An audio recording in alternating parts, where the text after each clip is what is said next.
Welcome to the Pool Nation podcast, where it's all pool talk. And we ain't talking about netting and jetting or splashing and dashing. We're talking about becoming a nation of pool pros. We talk about the latest products, trends, and training in the pool industry. Now let's welcome your host, with over a decade of industry insider experience and still the reigning champion of Marco Polo, Edgar De Jesus, and his co-host, John JJ Flawless, the fastest netter in the West, and Zach the Pool Boy Nicholas.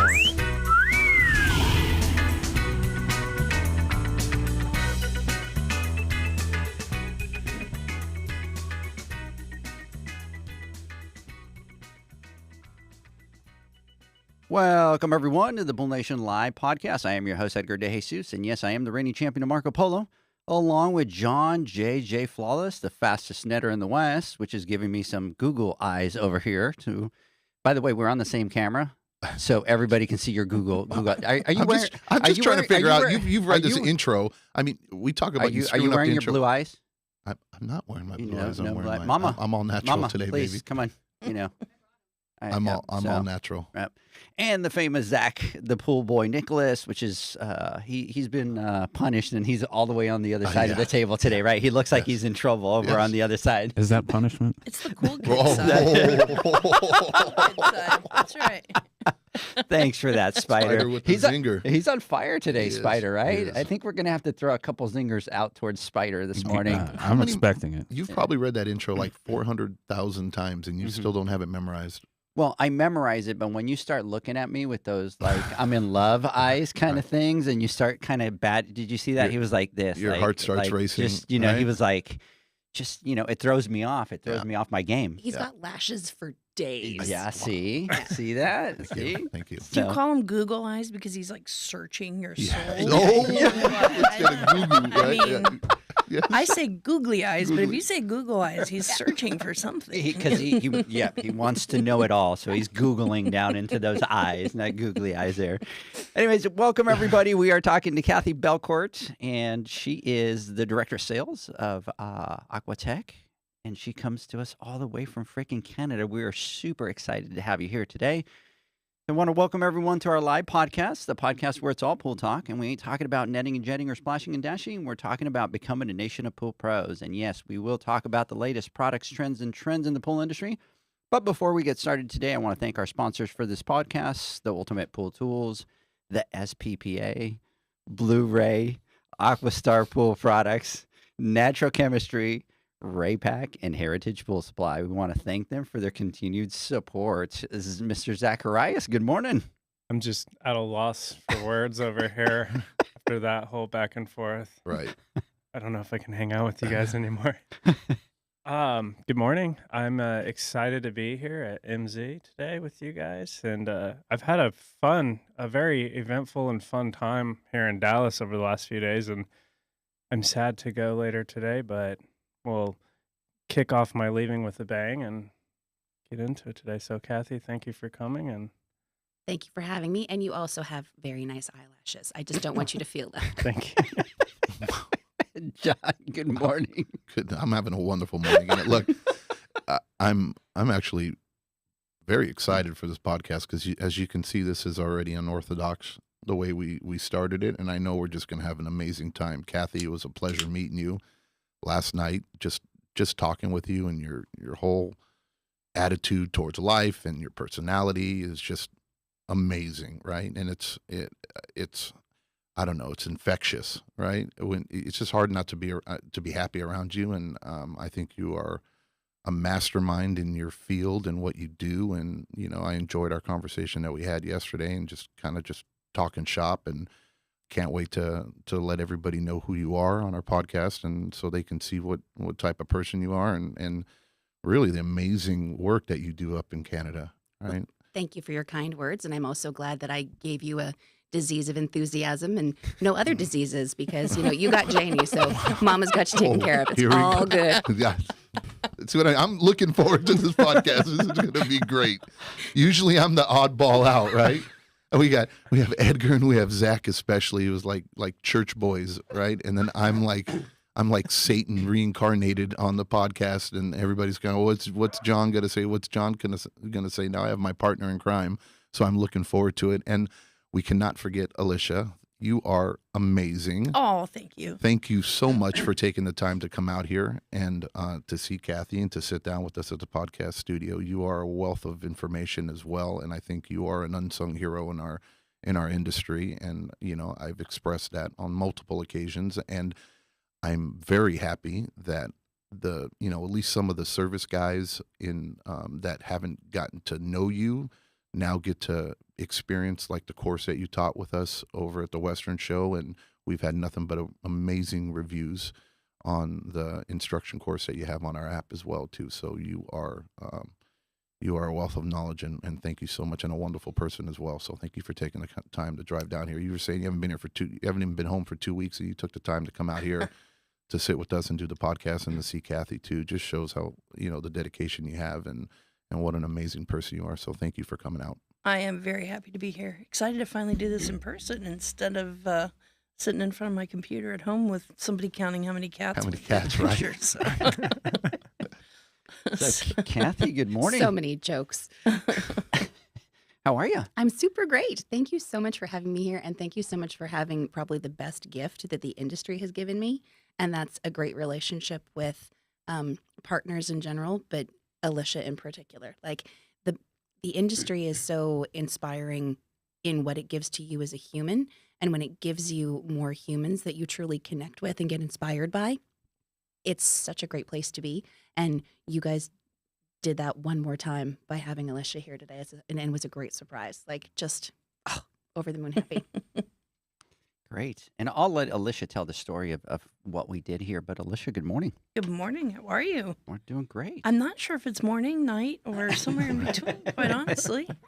I started my day yesterday morning in Seattle, and I haven't slept yet. So if I missed that, please just chalk it up to no sleep and move on. So, but I'm very happy to be here, and thank you for helping me surprise Kathi. Yes. So for everybody watching and listening, so Alicia and Kathi are very good friends. And so we were talking about having Kathi on the podcast, and Alicia was, she's like, oh my God, she's going to be out. And I'm like, Alicia, why don't you come out? And her schedule is just completely crazy, literal to the point that the only way that she could get here was she was traveling somewhere. She would take a red eye, land at 9:30 here in DFW, and meet us at the studio at 11 o'clock to surprise Kathi. So, of course, at that moment, we're all in, right? And so I think we did a great job at keeping it quiet, not even, giving any hints of Alicia during that time. So it was kind of fun, and I will have to post the video on Instagram.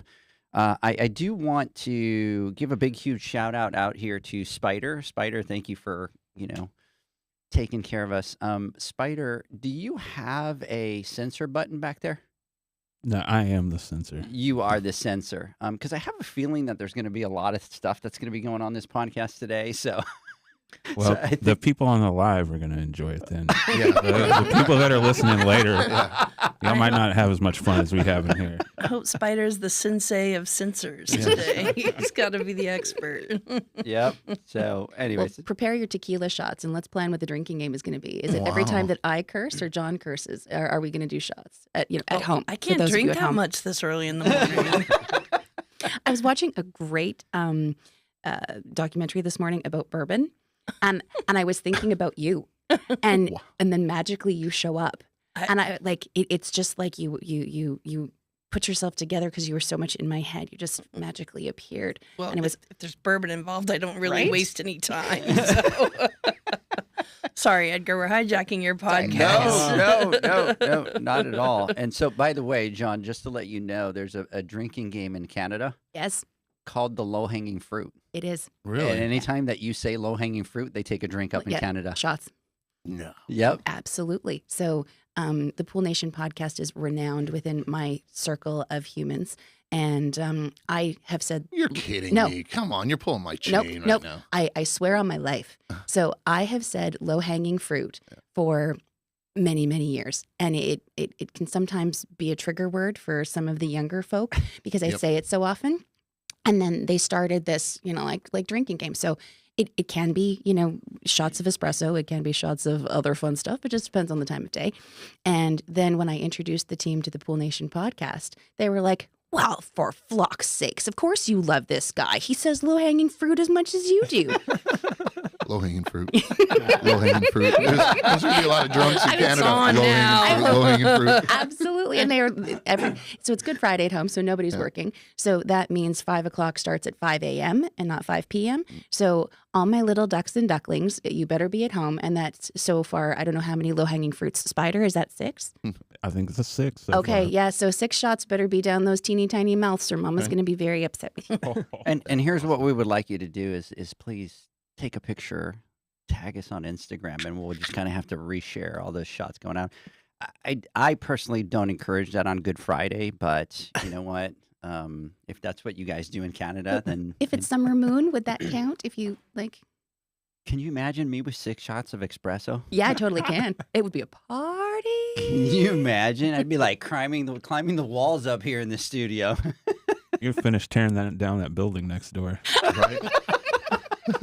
He's hanging from Some property manager will be coming in here with a espresso for it. I heard this is all you needed. Imagine me on cops being arrested on 6 shots of espresso. Bad boys, bad boys. What you gonna That do? would be awesome. Yeah. So, yeah, Kathi, we're super excited that you are here. So, for everybody listening and watching, I had the honor of going out to the BioGuard conference. Alicia and Jamie invited me out there, and so, you know, never exposed to the retail side of the industry. And what was really interesting is how many of our brothers and sisters are out there, right? A lot of the legacy stores, but a lot of them, I want to say the majority of them that I talked to, they all had service. They all had builder side. They all had some element of what we do. And it was great watching the energy in that room. It just kind of reminded me of the Pool Nation Awards where everybody gets together and everybody's shaking hands, and it just has this completely different vibe in there. I don't think I've ever seen somebody get as many hugs as Alicia. She must have gotten, I swear, I'm telling you, she probably got like 300 hugs that I saw. I like to hug, you know. So, but you could see the energy in the room. And so we're going out to dinner, and we're 1 car short. So I just ordered a Suburban on the Uber A app. bourbon? And I got a bourbon for Alicia and a Suburban for us to It go did there. sound like you say I Yeah, ordered those are us a bourbon. That Yeah, is what yeah. it sounded like. So, See, my disease of drinking is absolutely Is it? contagious. Even a guy like you is talking about bourbon. so I sit in the Suburban in the front seat, and then the car is just completely full of people that I don't know. And all of a sudden, I think Jamie said, "Hey, Kathi, Edgar's in the car with the Pool Nation podcast or whatever." And she's all the way in the last seat in the back. And the very first words out of her mouth was like, "Oh my God, I have a brain boner right now." And everybody just busted up in the car. And my only thought was that a compliment? Or did she like physically look at me and say, "I can only get a brain boner here," you know? It was said with love and adoration, and all of the blood in my body went straight to my brain because you're inspiring. And so that's what that So pretty much she's saying that it's only a brain boner, right? That other than that, Yes. it's just, you know, right? Yes. And that's kind of No what I've comment. done. No comment. I save all my other boners for other people. Anyway. So, anyways, so Kathi and I spent a whole bunch of time talking at the event, and literally it was like 30 minutes into our conversation. I go over to Alicia and I go, "We have to have her on the podcast." I mean, she's just, personality is amazing, but the amount of knowledge that she has within the industry and what she does is amazing. So when we actually invited her over, we were super excited that you said yes. So here we are today, and I think that's been building up, right, Alicia, since all that For in sure, January. since January, yeah. And so, Yeah. so I have to tell you that we're definitely super excited that you are here today. So thanks for coming down all the way from Canada. And boy, are my arms tired. Let me tell you, it's cold up there. First time I met Kathi was in Winnipeg, where, you know, that's where she's from. That's where the store is and everything. And I'd never been up there, and I was running a product trial. So I come waltzing in, and we hadn't met each other, and we connected immediately. But so this the first time I was in there, it was fall, I think. Yeah, the it was first like time October. Around. Yeah, Yeah. and she says this: "Welcome to Winnipeg, where you can watch your dog run away for 3 days." Because it's the flattest place on the planet. And I was like, well, is that on the tourist brochure? I'm confused. And then you came back, and I mentioned that your coat was not quite Manitoba in November appropriate. Well, it was a little chilly. I was fine until I went in the backyard to look at a spa, and I did what the Canadians call a booter. You know what a booter is? Have no idea. I didn't either until I went knee deep in a snowbank, and the snow all went over the top of my boot down into down into my shoe. So that was first spa up on a very cold, very long day. So by the end of the day, my foot was frozen off, and I was explaining to Kathy what happened. She goes, "Oh, it's a booter." I'm like, "You have a name for that?" Yeah, let it never I be mean, said. I called it living hell, but you call it a booter. So okay. It sounds cute. Yeah. Let it never be said that you don't learn anything when you come to Canada. That is true. Yeah. So with that said, I actually have a couple questions. Uh-oh. So because here's, and when we had the boys on from Australia, we talked about some of the different terms that they say out there, and I'm sure the Canadians have a lot of different sayings. So I did a little research, and I wanted to find out from John, Zach, and Alicia if they knew what some of these terms are. And obviously, you'll have to tell us what they are because I have no idea. I like this game, but I hope I don't get stumped. Are you sure you want to do this game right now? Spider, can you please have that censor button ready, please? The weight of the nation is on my shoulders, and Justin Trudeau is going to kick me out. The handsomest prime minister in history is going to be like, that girl doesn't belong here. Send her to Australia. That's where she belongs. All right. So what is boy. chirping and beaking? Chirping and beaking. What is that? We can't use our phones. Yeah, you cannot use your phone. I Don't have a Google it. guess. Yeah, no, Go ahead. googly eyeing. Go ahead. Is it like the equivalent of bitching and moaning? It's actually pretty kind of close. Pretty close. Kind of close. Yeah. All right. John, Zach, want to elaborate since she gave up a little bit? Hey, don't Google that. No. If you need to Google it, look into John's eyes. Let me Google that, John. You can find all the answers right there. No guess, John? Oh, if I were to guess, it Uh-huh. would be like, I would think like chirping is like cat calling. That's a good one. That's a Yeah. good It's guess. not bad. So it's primarily in hockey, but it pertains to all other parts of life because as a Canadian, hockey is life. So chirping and beaking is when you're trash talking your opponent up close. It's like, yeah, you know nothing. Your mama doesn't love you, and you smell. You know, like getting in somebody's head. Psychological warfare. Psychological Yeah. warfare up close and Yeah. quiet. I like it. Interesting. Chirping and beaking. Chirping and beaking. So are you chirping and beaking? That's what I I'm am going to tell you. always I'm doing going to it. tell you, stop chirping and beaking. I'm always chirping and beaking. What you I guys would've do to lost. Zach on a daily Oh, basis, yeah. that's chirping Poor and Zach. beaking. Yeah. No, I don't think John's ever been quiet a day in his life. I have not.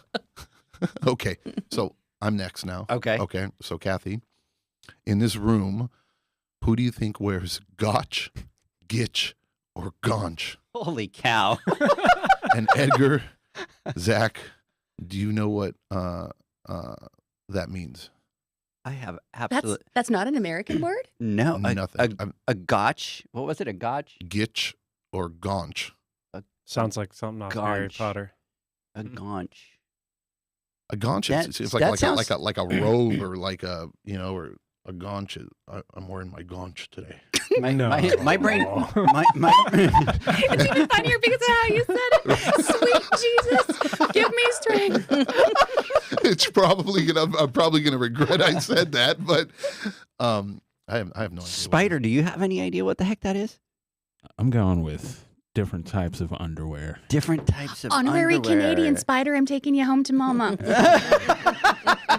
So She I am likes right. them young, My and she does. gaunch. She does like the 8-legged creatures. So I was actually a little bit afraid because John came up with this one and he's wearing his gaunch. So I'm like, you know what? It's Friday. I'm staying quiet. I'm staying out of this one. So, So what is it? Yeah, it's men's underwear. Any Yeah. type of men's underwear? or Yeah, just so men? boxers, briefs, literally anything. So anything. like when my nephews were little, they were obsessed with, their man bits, which I think all of you are, maybe. I'm not sure, but I don't have the bits, but I'm Still guessing. am. Yeah, right. There you go. This conversation took a turn. They wouldn't invite me if they wanted to be PG. Let's just say that. We're saving that for golf. So when they were little and you were potty training them, right? Like one of them would never go to the bathroom in public places. So I'd have a purse full of Cheerios and you'd like throw them into the toilet. So he'd have to sink the Cheerios so that he'd actually pee in public places to get him over the mental thing. And then I would be like, hey, what Gitches do you have on today? Like you got the Batmans or the Supermans or like you rocking some Spider-Man down there? Catch a spider. And so you're talking about gitchies all the time.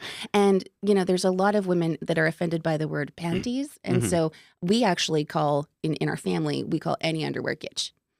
Because it's less offensive to the women in my family. I'm fine with the P word, but, whatever. My question is, why is John asking who he thinks in this room is wearing and then he gitches? went and he said Edgar and Zach. He didn't ask anybody Right. else. So technically all of us, because I call, but they're technically men's.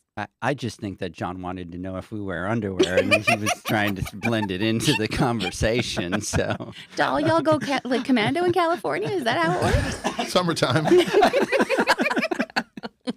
All right. So, next one. What is a gong show or a gonger? Zach? Where did you come up with that?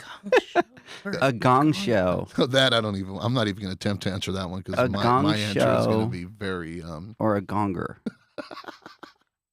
A gong show. Maybe like a concert. I mean, I'm going to cheat and use the word show. No. So say what's on your mind. No, we'll censor it. Not. We'll edit it out of the podcast. No, I'm not. He says. You can just replace the first letter with another letter. Oh, no. Yeah, no, it's no swing and dink up in there. Okay, well, Alicia, any idea? I think it's like when something goes completely wrong. Like a shit show? Like a shit show. Oh, that's a good one. It has gone. It's a gong show up in here today. And that's why you're my sister who I love. Yeah, so I was going to say this is a gong show. This right now, this moment in time where it's like a fun herding of kittens, crazy. Now, if a person is a gong show, because you can say, oh, bless her heart, she's a bit of a gong show. Now, bless her heart is Southern. That is not Canadian. I'm trying to bring it up because it pertains to so much in life these days. It's really a thing. So yeah, so if a human is a gong show, she's a shit show, or he's a shit show. Like, step away, ladies. That boy's a gong show. But this is a gong show. It's like a little bit of chaos, but really it's meant with love and fun. My problem is I take these when I think of these, I'm like literally like thinking of someone with a gong in the show. Right. And chirping and beaking, I'm thinking of birds, but that's exactly what it is. Canadians are simple folk, like chickens or birds are like chirping and beaking, and they're always at each other, right? And that's exactly what it is. That makes sense. Okay. And then gong show is from like the Gong Show, where you would have like was it a trivia show or something? I'm showing my age, where you'd have like a talent Yeah. show. yeah, And right. they'd ring the And then gong they ring the gong, and yeah. if you got kicked out because you were a shit show, like you were on the Gong Show, so like get okay. Edgar, you need to get a gong in here. We Well, would have obviously, hit I'm not it getting- like 10 times already. I'm not getting invited back, so the gong won't pertain. As soon as we walk in, Spider's hitting it, going, just leave Just for the day. leave. Just take off. In So- your gotch. Right. In my gotch. Yeah. So in post, like if I curse, can you just put a gong there instead of the F word? There you go. I think Spider might have one already, so he might just press that button in there. So. I'm looking for it. All right, so here, Kathy. I used to watch How I Met Your Mother, and Robin was from Canada and talked about a couple of sayings that I'm not quite sure if they're real or not. And she's actually from Canada. Like that Is she actress really is from Canadian. Canada? Yeah. Okay. So I need your opinion. I need you to tell me if these are real or not. Okay. Uh-oh. Wait. What? You gonna keep it PG? Or I can see in your face that we're No, going this somewhere. this is on network television. Okay. Right. Well, that's true. Yeah, Okay. this is network television. So I'm assuming, right, these are not offensive. I'm Okay. assuming, but Okay. I'm just trying Everything to, in Canadian. Canada is offensive. right. So here we go. But they're interesting. Right? The first one. What is a two-handed Zamboni? So bear in mind, I'm an old married lady. Okay. And so I haven't had to do a two-handed Zamboni for many years because you don't have to do that once you put a ring on it. Okay. I'm not sure that's PG, I John. don't know. Oh, man. I don't know. But technically, a Zamboni is like the thing that cleans Yeah. the ice. And so, it can either be like the sexual thing, or it can be like a Zamboni that's big enough that you have to steer with two hands. Two So you hands, can't just okay. like be smoking. Yeah, like- one-handed. Right. Yeah. So John Full couldn't do it attention. because you can't smoke. Well, no, and because drive when it. you're Canadian, when you smoke, you just have the smoke like hanging out of your mouth, and then you're just You're like driving doing one the of those. Zamboni. Yeah, you just have to make sure you're downwind or you get smoke in your eyes, and it sucks. Does everybody have Zambonis in Canada? Only if your rink is big enough. Okay, hold on. All right, number 2. Here we go. A reverse Rick Moranis. I've not heard of that before. Okay. That might be a Quebec thing because Rick Moranis is from Quebec. So Quebec is a couple provinces over. They speak primarily French. Manitoba, where I'm from, has the second highest French population outside of Quebec. But I'm not that French. I'm married to a half French guy, but I've never had to do whatever that is. You want to say the next one, or shall I continue? I'll let you continue because this is just up your alley. Right. A Montreal petting zoo. Oh, don't know that one either. But again, a Quebec thing. Okay. Okay. Wow. All right. I'm going to have to do some Googling. See, Wow. I'm sorry, Mr. Trudeau. I knew I would You're embarrass getting the kicked country. out. I'm totally getting What- kicked out. Can I come live with you? Sure, come on. What is the Northwest Passage? Okay. That's a legitimate question? Yeah. Okay, so welcome to Canadian History with Kathi Belcourt in Texas. So the Northwest Passage is the area of the ocean that the Europeans would travel through to get to Canada to come in, especially through Manitoba. So you'd fly, you'd use your ship from England or France, go up around the top of Canada and fly. You would, in your boat, go through the Northwest Passage to try to come down into Hudson's Bay to get to the natural resources like the timber and the beaver. Because nothing's better than Canadian beaver. That's perfect. I found it. That was perfect. Well done, Oh, Spider, you are the man. Wow. Many large ships were lost in pursuit of Canadian beaver in the Northwest Passage. Zach, do you want to ask number 5? Nope. Zach's frightened. I'll ask. I'll What's be gentle with you, baby. Don't worry. a one-tusked walrus? Come on, John. Like, you could not have thought that was going to be PG. I only know the literal. Okay. What is a Manitoba milk bag? You know that one? Yes, because I'm from Manitoba. If I didn't know that, they would so kick me out. These are not PG. I'm not sure you should answer so- that okay. one. So you know how in the car we were discussing. So who does this? What No. What is that no, hand? no. That's fire. Right, That's fire, right. right. Because I'm going home and rock, paper, scissors, fire. So it involves fire, Okay. and that's all I can say. Okay. Gotcha. Cool. So rock, paper, scissors, fire. Fire. Okay. Well, All right. let's keep that Let's clean. get this gong show Yeah, back on yeah. track. How about that? So swimming pools. Bring it back around yeah. here. Thank you, Alicia's Alicia. like, oh my God. I'm sweating over here, kind of going. But of course, leave it to John, right? You're right. Kathy, how did you Mistress. get started in the industry?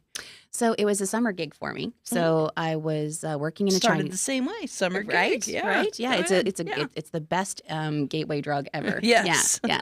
So I was working in a Chinese food restaurant, and I had a friend who was working in the water lab the previous summer, and she had talked about how much money she made and how she worked so hard and made all this overtime and all this great stuff. And I was like, wow, like I'm schlepping chow mein and like living on tips, and I have to work every single holiday. And, sometimes I get sent home early. It's unpredictable. I think I'm going to try to get into this place where you work. Because if you're listening to this, Kim, I apologize, but you've been out of the industry for a long time, so you're not going to hear this. She's not the smartest cookie in the jar. So if she was working there, I'd be all right. So I put in my application and send a resume. Actually, I dropped off a resume because this is before the interweb. I am that old. And I get in for, 1 interview, 2 interviews, 3 interviews, 4 interviews to test water. Like just, hello, hi there, how are you doing? Let me test your water. Let me get you this amazing product that you need. And upon being hired, I was informed that I'd been secret shopped at my Chinese food restaurant twice to make sure my customer service skills were up to par. So my hiring process is not quite that level. Intense. Yeah. But it did make me feel very valued that much resources was put into the decision to hire me. So that was probably my first learning experience in the pool business is, a bad hire is a bad hire. So invest in the front end so that you don't have to worry about your back end. And so then I started working there that summer, and between the, enjoying customers and getting to know them as people and helping them make their lives better, one water test at a time. And it was just so fun. And like the chemistry part of it was really up my alley. And at the time we had titration labs. And so titrating calcium was the color purple that my truck was. And so it kind of had me at hello. I couldn't leave. And it splashed on your white lab coat that you wore. Yeah. I remember that. I remember that. Yeah. Gotta love the lab coats. That's crazy. Instant professionalism. Like how do you take an 18-year-old girl with bleach blonde platinum hair, and it was the 90s, so it was like broader than my shoulders and probably like at least 6 inches off the top of my head. I'm gonna Like, need a picture of it this was just so you know. It was big hair.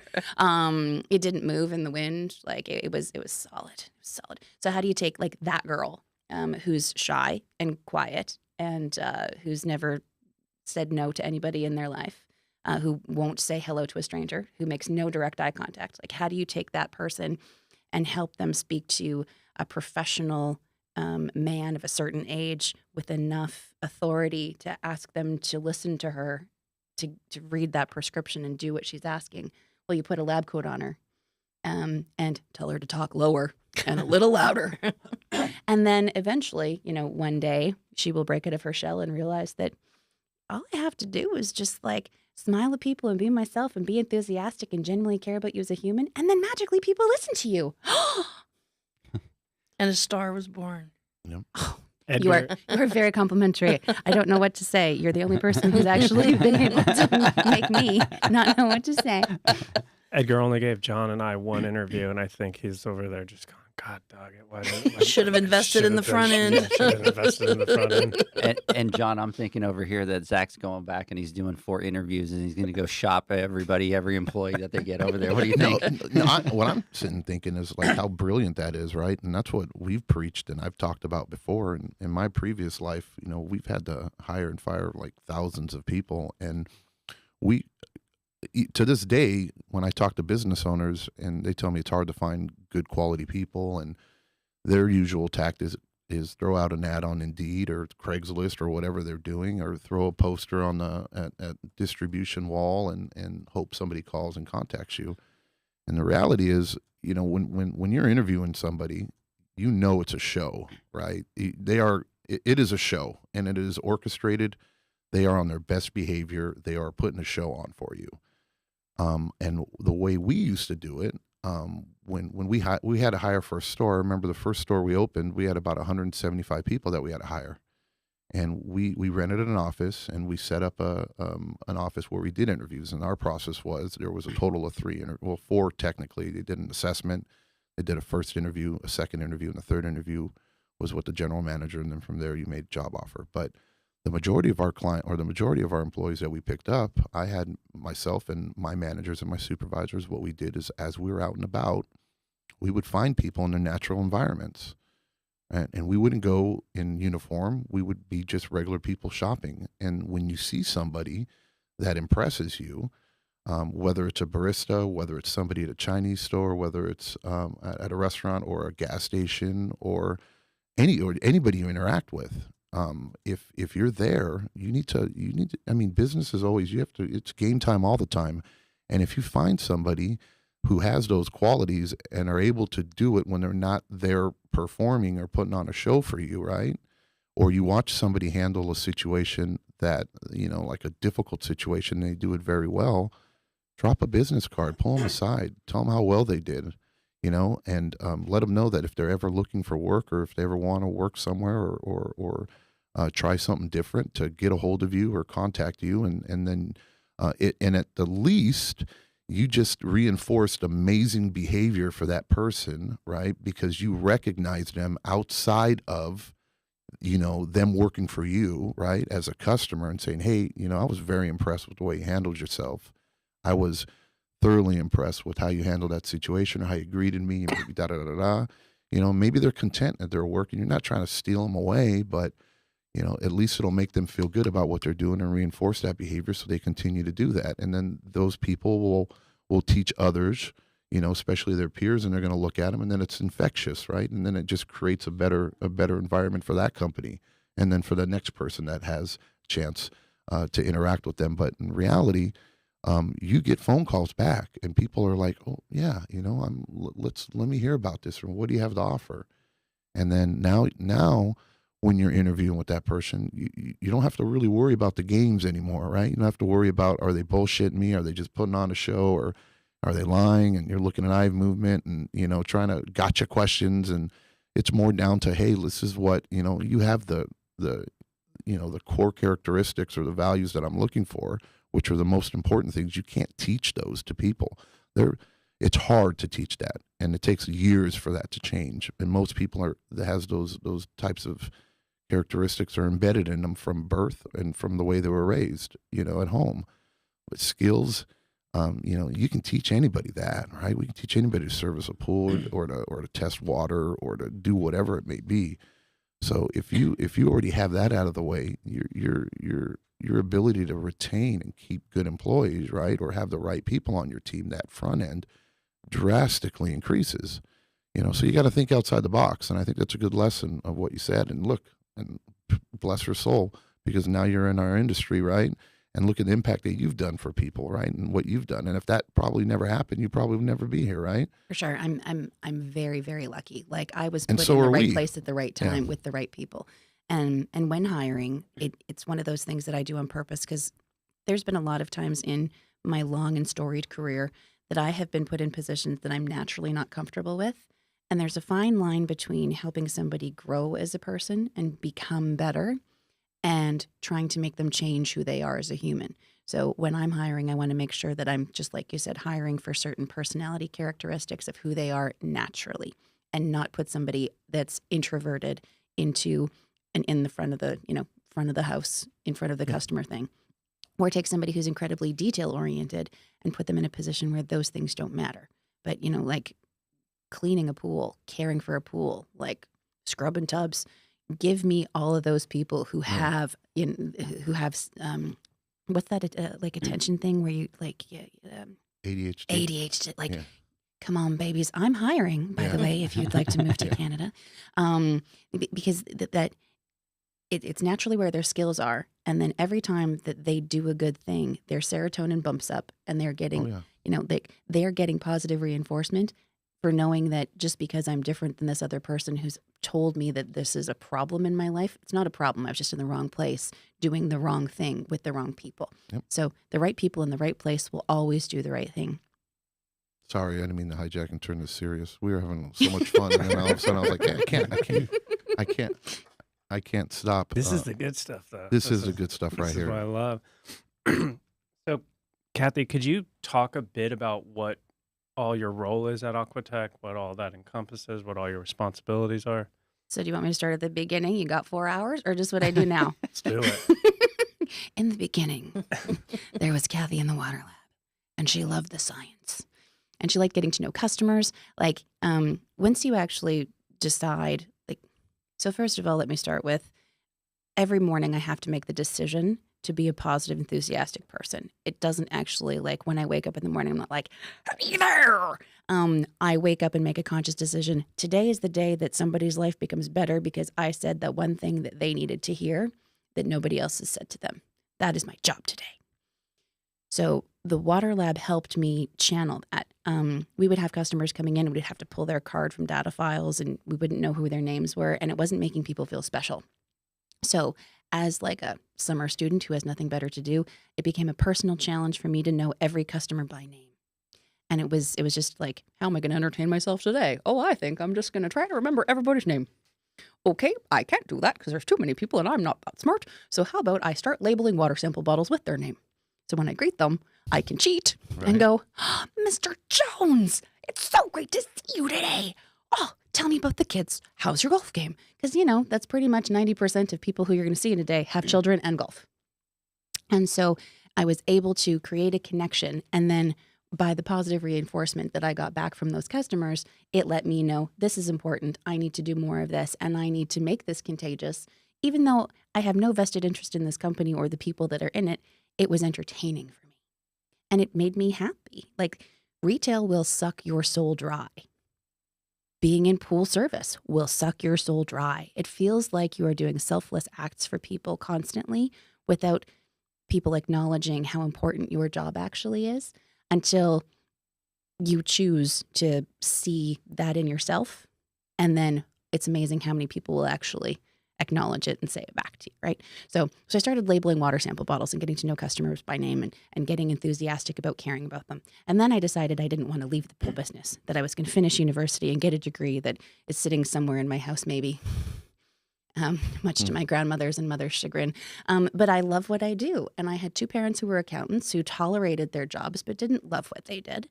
And I can make a comfortable living with something I love to do 90% of the time and meet amazing people 100% of the time. Why am I not going to choose that for myself and figure out how to make a living? So eventually I didn't leave, and I just I have a rule where I never say no, which is what brought me to Texas. And so eventually I was moved from the water lab to our service department, where I started to really learn. Now, granted, I've had a pool my whole life, right? So I'm very, very lucky that I have appreciated what a pool brings to a family dynamic. I've appreciated the gift of water that people are giving their families.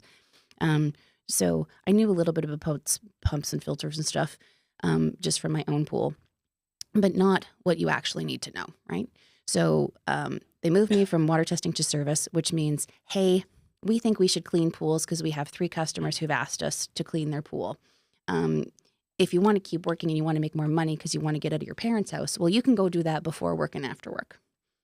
And so 5 o'clock in the morning, I was out there trying to figure it out. And 11 o'clock at night in the rain and the snow, I was trying to figure that out. Many tears later and many phone calls on payphones because it was before cell phones. Nothing makes you, okay, ready for the gong? Nothing makes you a bad bitch more than when you are driving in your truck to a payphone in hysterical tears because you can't get it pumped primed. You're tired, you're hungry, you can't feel your hands, you're feeling stupid, and you have to call your male boss and say, I couldn't do it. Nothing pisses me off more than saying I couldn't do it. It's like baptism by fire, right? Truly. There. Truly. And so immediately at that moment in time when, you are told, we'll go back and figure it out or just leave, and then service will handle it. What do you mean service will handle it? No man is going to fix my problems. I am 22 I am years service. Right? I am 22 years old and I will figure this shit out. And so eventually just it makes you who you are as a person by going through those challenges, right? That was one moment where I was pushed in a positive direction, and with a different person in a different way, I could have had a broken spirit. But when you channel things in the right way and have the right person that you're directing as part of your team, like, it's really important to pay attention to when is a good time to push them and when is a good time to love them. So I went through the push, started doing the pool, the single pooler for a company thing. And then I grew that pool maintenance department because I started to enjoy it. And mama needed money for a down payment for a house. So I started talking to water testing customers about, oh, you don't want to clean your pool. I'll just come do that. Like, I'll figure it out. I'll do that Sunday mornings before church. Like, you'd only need once a week. It's fine. So then we got like 10 maintenance customers and I couldn't do it and still work in the store. So then we Okay, Kathy, you know what needs to be done. Go hire somebody. So I got to start hiring people and start Kathy's casting coach, which we can talk about or not talk about. And so then our pool maintenance department grew, and then I got moved to service. And so I started running the service teams and started really appreciating how it's different to manage men of a certain age than it is to manage women, because we had primarily younger women in the water lab. And then I got to do both run the water lab and service, and practically have a nervous breakdown. And then eventually our company did, the owners retired, and we got sold to private equity a couple of years ago. And they did a copious amount of interviews with the team and found that they didn't want to hire outside. They wanted people who were within the industry, who knew the business, just to, grow the business. So because we're a financial investment. And so now there's 3 of us in the company that are putting the direction forward. So I feel valued and appreciated and important, and like all of the great ideas that I have had can now be put into place. But now I have gray hair and tears and a drinking problem for a different reason. It's not that I can't prime a pump anymore. Now that I have 150 people and their families to feed. It's a different thing. So Aqua-Tech obviously has a retail location. Yeah. Talked about service or maintenance, right? You guys do repairs and you also do renovations, correct? Yes. Yeah. So pool renovations and pool service and pool maintenance are one of my passion projects, because there's so many beautiful bodies of water that are out there that are of a certain age. Like if I could get some work done, I would absolutely do that. So much like an aging pool liner, I'm a little wrinkly and a little faded. So nothing can bring more joy to a faded backyard and make people appreciate their space more than a renovation refresh can, or even just like a properly maintained pool. Like having somebody who thinks that having a pool is a pain in the tuchus, and then going in and hiring a pool professional to take care of it so that that thing can now bring them joy as opposed to being an anchor around their neck is really exciting and brings me a lot of fulfillment, because like people in their life have 3 places, right? You have your home, you have work, and then you have your special place where you are at your very best that recharges your batteries and makes you better. And if that happy place is something that I can help you with, that's out your back door, that you can have a better relationship with your kids, that you can talk to your teenage daughter who's a royal pain in your ass, that you can reconnect with your spouse, in a more intimate way and make you a better family, and I can help you do that, then I have made the world better one family at a time, and then it's worth every single gray hair and tear. I want to jump in real quick. Yeah. We have a debate going on, and we have a lot of pool professionals in the room. Is weekly cleaning of swimming pools service or is it maintenance? It is everything. So like in our store, we call them the clean team. And they are the perfect combination of service technician and water technician and caring human and hard ass. You have to be everything when you're in the clean team. So I'm not gonna say whether it's service or whether it's maintenance. So they come in and throw a whole curve to the whole thing, because they don't call it either one. No, they call it clean team. It's its own very special thing. I don't care how your clean team identify, however they identify is valid and true. But I am going to say that pool maintenance and care and cleaning is so chemistry related that it's not just service. But you have to have an eye for details to find the things on the pad that are broken, and a preventative eye for problems, because the last thing that you need is for your pump to fail, for a dirty filter to make you look stupid, for a pool to be leaking and somebody not know about it. Like you have to know everything about everything and care deeply about everything to be a clean team individual. So yeah, good on you. Like, the best people in the world are people with a pole. So there you go, Zach. You didn't get an answer. Do I get a vote here? Yeah. Yes. I have to say that originally I would have said pool service is the weekly, but I think I've just been bombarded by the industry. I have to say weekly's maintenance and services repair. You got to get out to the West Coast more. Yeah. I just came from there. I am not going back. Not today. I can't take any more red-eye flights. John, I'll put my 2 cents in. Service is cleaning. Don't worry about it. It is, I right? got you. Yeah, Yeah. service is cleaning and 100%. maintenance is doing the See, the reason maintenance. why I look at it That's like why this, your look, heater says service. Think of it like this, Zach, and you might change your mind. I think I might change your mind right now, right? When we say service, right? It's not, when you think of, and maybe that's the problem. And what we should change in the industry is, because if you think of it as maintenance, right? Then, you know, that's more of labor, work, you know, whatever, not so much anything else. When we think of service, it's not only servicing the pool, but customer service, right? Complete service in the backyard. And if we give our techs a mentality that they're not servicing the home or servicing the customer, that sounds bad. I don't, maybe I shouldn't say that, but you know, think of it like that, right? So that's how we look at it. So it's customer service. I see right? it. I You see get it. what I'm saying? The So it's only reason- service in yeah. the backyard. So to me, it's always working in hotels. We always had a maintenance department, and the maintenance department only went up to fix things. It was the exactly. engineer's we got to maintenance call department. maintenance to come up and fix something, right? Yeah. And then service is something that you hire, and they come on a weekly basis. Like you have house cleaning service, you have, you know, landscaping service, you have pool service. You know, when you need maintenance, and then it's a one-time thing. When something breaks or whatever, you bring them out. So we got to go to the manufacturers of the heaters, and they need to switch everything over from service heater to Yes, maintenance yes, heater. because they got it But wrong. then people are going to think it means maintain heater, and maintain heater means keep it good, right? So I totally Which goes get that back this to is the thing. weekly. Right? Yeah, this is quite the chicken and egg debate. Oh my God, this is kind of getting out of control online. So Reyes, good morning. Let me do a couple quick shout outs shout here. out to all And of the so, peoples.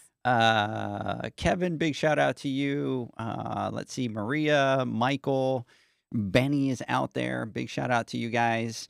And then they start jumping in. Jeanette, they start jumping in. Regis is on there as well. Big shout out to all you guys. Leslie's on listening.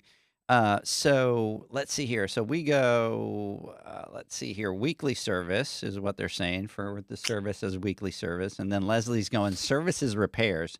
Maintenance is cleaning because you are maintaining the pool. And then you are providing a service, so it's a service. So the debate continues. Yeah, the so debate continues. basically, we got to nowhere. We got to not solve the issue. But I think of- I But the might have journey chipped was away fun. at Zach a little bit there. yeah. So we have to come together over To- like the next 5 years as yeah. an industry and like define this Yes. in the dictionary. You know what we need to do is Well, we that's just the thing. Like we need maybe like a director of education or something to create a Right. dictionary. Yes, right. And then once we have No, like she's what the jaded actual already. I know, what the right? actual She's- dictionary should yeah, I be know. is then we she's can already tell. she's already jaded, so that wouldn't count. So we would have to find somebody neutral. I'm feeling picked on picked on We're a on little the same bit. side, I Yeah, yeah. So, anyways, hey everybody, we are going to continue our conversation. Let's take a quick break, and when we come back, we'll continue our conversation with Kathi and Alicia. The Hyper Pole from Ultimate Pool Tools is a pool care pole designed by pool professionals for pool professionals, featuring precision-crafted carbon fiber and stainless steel construction. Go to ultimatepooltools.com or Instagram at Ultimate Pool Tools. Pool pros have specific needs when it comes to general liability insurance. The SPPA program has you covered. With 3 tailored and customizable general liability options, SPPA makes it easy for pool pros to feel secure. Find out more and get covered at thesppa.com. Now available, Pool Invoice. Pool Invoice is a pool billing software created specifically for the pool service and repair industry. It's developed for our industry and only our industry. Pool Invoice is built with recurring billing in mind. You can print, email, text invoices, or even send via WhatsApp.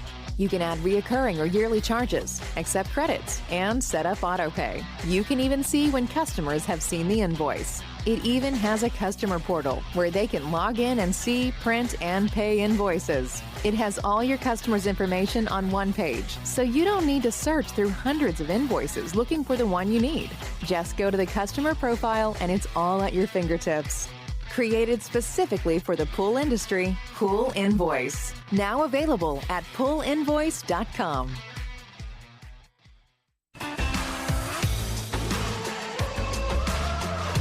Blu-ray XL is the power of minerals working for you. Reduce your overall chemical costs and labor up to 50% guaranteed. Whether you have 20 accounts or 20,000, Blu-ray XL's direct pricing and free shipping to the pool trade have you covered. Improving pool professionals' profit and work-life balance is what they do.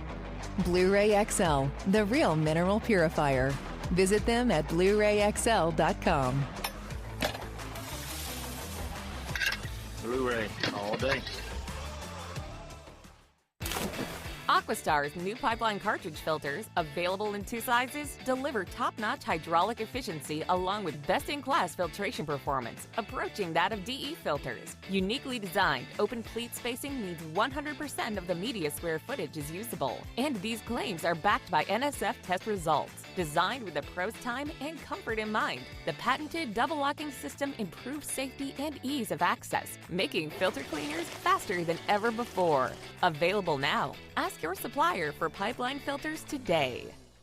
Natural Chemistry, a leader in specialty water care solutions for over 30 years, is proud to provide products that make pool service easier than ever before. Its unique enzyme formulations in Pro Series Pro Blend improve efficiency of your pool program while reducing frequency of filter cleaning and scum lines. Natural Chemistry is also well known for its wide variety of phosphate removal solutions that include a non-clouding formula in Phos-Free and extremely high-range removal with Pro Series Phos Remove or Phos-Free Max. Save time, save money, save work with Pro Series products.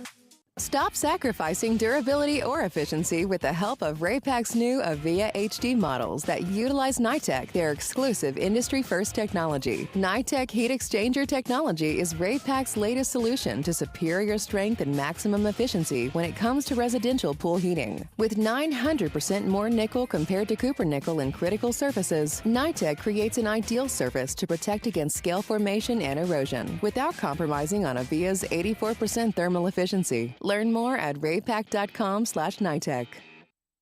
Welcome back, everybody, to the Pool Nation Live podcast. We are in studio today, and we are talking to Kathi Belcourt from Aqua-Tech and Alicia Stevens, Director of Education.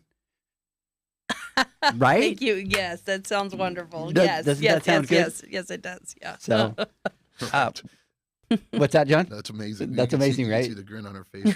I'm like super excited. Here. Director of Awesome. Education for Biolab. Yeah. Alicia Stevens. I've been smiling all week. Yeah. So congratulations Thank to you. You absolutely. Thank you. I deserve truly that. appreciate that. Yeah. So anybody at any of the educational stuff that you've done at the Western, they had no idea that like the director was actually like, the But chick in charge. I wasn't yet. So You all knew her when she used to be. Yeah. So you know what? Actually, as we do that and we ask the next question, I'm going to go typing away because I need to go into the Poolman University and I need to change that title. Profile. Update that Oh, profile. I'm going to update that profile. It's going to happen right now after. My friend Jamie said, "Boy, you changed your email signature fast." Oh, hell yeah. She had that ready. I did. She had it ready. So we continue our conversation with Kathi. And so Kathi, love to talk about just obviously the differences between the U.S. and Canada. And in our conversation, you were talking that you guys open over 500 pools a year. You open, you close. You service about 130 pools. One of the things that I loved about being invited to the BioGuard convention was being able to kind of meet with all those people and learn all the different aspects. And John has talked about it, right? That I think from a lot of the pool pro side, that's almost like a natural progression, right? You kind of get to that point where you do want to go into the retail. And so I didn't really kind of get that understanding from the retail side, how much of a big operation it is. You kind of think pool builder, that's a big operation. But when you start to talk about some of these retailers, I mean, you're opening 500 pools, you're closing 500 pools, you're servicing 130 pools, you're building, you're doing, renovations. So can you talk a little bit about kind of all those things that you do and, obviously curiosity, like what are rates typical to Canada? And again, we're not sitting here trying to, let's talk about rates and do all that, but just kind of learn how that part of the business is different in Canada. So the most important thing I think to bear in mind is that Canadians we have this thing called the tallest poppy, where nobody wants to be the smartest person in the room. You don't want to stand out. Otherwise, everybody around you cuts you down and makes you all the same height. It's frowned upon to be. That is very Canadian too. Yeah. It's like we're all the same. We're all equivalently awesome. Don't you think you're special? Except that you're special. So we tend to value what we do and charge for it a little more easily, I think, than people that I've talked to in the States. Now, there's different components to our competitors. There are people who have a store and a building and overhead, and the 100 trucks and stuff that we have that you have to maintain. And then there's smaller stores that might just do service and not do as much retail chemical. And then there's the single pullers and everybody who's working hard. And everybody does charge a little differently depending on what their infrastructure is. But we tend, well, I'll be 100% transparent. We are the highest charging place in Manitoba because we truly believe, because I know that we are the best place to shop with many, many good reasons. And we are not afraid to charge what we're worth, but we also know what it costs. And we know our numbers and we pay attention to our numbers. So we have to plan for what we're actually going to charge to make sure that we're going to be in business another year to keep making families' lives better. So like a pool opening is $499 plus taxes. And that involves just removal of the winter cover, circulation startup, priming and testing equipment, making sure everything's tip-top. Anything beyond that, like if heater doesn't fire or a pump won't prime or there's a leaking filter, that's an additional service call over and above. Hourly rate for pool service is $199 an hour, $299 an hour for spa service. And then we do a lot of flat rate diagnostic work, like $399 is a heater service call. So that's a diagnosis and the repair plus parts. Pool closing, $599. Weekly pool service, $89 a visit plus chemicals plus taxes. And it's billed separately and individually, so it's a completely transparent kind of thing. We need to make sure that we're paying our team well and that we're equipping them well. And I don't know how we feel about using brand names of stuff, but all of the products that we're using in a customer's pool are pro-grade BioGuard chemicals. We use the same chemicals for pool service that we do sell for retail. So you're using chlorinated sticks if it's a freshwater pool, Smart Shock, Banish, Pool Complete. So we've got an enzyme in there every week. We're using borates on a regular basis to help make our service technicians' jobs easier to prevent like the pH bounce of everything and just like create soft, silky, gorgeous water all the time. I always say borates are the most underutilized technology in our industry. So, man, like they're just so smooth. Our borates. What are Oh. What are borates? Darn California. What are borates? Borate man over there. So you said something super important, and we talk about this all the time, and it's knowing your costs. And one thing, I don't know if we've talked about it today, but your season is significantly different than like our season down here in Texas. And so I imagine it's even that much more important to really hone in on what the cost of service is, what the cost of overhead is, and what it just costs to run a business. So I love that because that's something that we talk about all the time. Everyone needs to really focus on that. It's much more forgiving in a 12-month season than it is in, a 6-month season. Yeah, it's super important. Like if I screw up, I'm screwing up. Like, so I'm constantly in charge of the numbers, and I'm lucky enough that we have, an in-house financial person who's like, she is the smartest cookie in the jar. My goodness. Hey, Nicole, how you doing? Hope everything is great. P.S. I haven't spent much money. Being a cohesive team really, really helps. But like I'm running reports literally every day, different reports on different days, but constantly checking timesheets, right? Like how long were we in that yard for? Is this particular team member underpaid, overpaid? Are we maximizing our production? Are we ultimately accountable like to ourselves and to the customer? Because we really only do have between 5 and 6 months to make enough money to run the business for 12, because we are open 12 months a year. And so yeah, you have to be in charge of it. Now, granted, having a seasonal part of things does allow us some forgiveness in terms of innovation, right? Where you might not have the opportunity to really focus in on your marketing or growth of your company or evaluate the end of year numbers. Like, what are the actual costs? Like that. What are my credit card charges, right? I have November, December, January, February, March to do a deep dive and go, okay, so this company's charging me 3%, this company's charging me 5%. What's my level of service that I'm getting? Can I be saving whatever amount of dollars per year by going to a different vendor? You don't have time to evaluate the nuts and bolts of your business without being pulled into a bunch of other places. We are truly blessed that we have that time. So I can, spend a couple of weeks with Alicia and then also just come home and then work on my marketing, right? I don't have to try to be doing that on the fly while I'm still giving a great customer experience. So there's positives and negatives to both. But let me tell you, would I love a day where I could actually make a consistent amount of money 12 months a year? It's interesting, though. We talk about cash flow all the time and how it can be such a great thing, but it can also be very detrimental if we're not paying attention.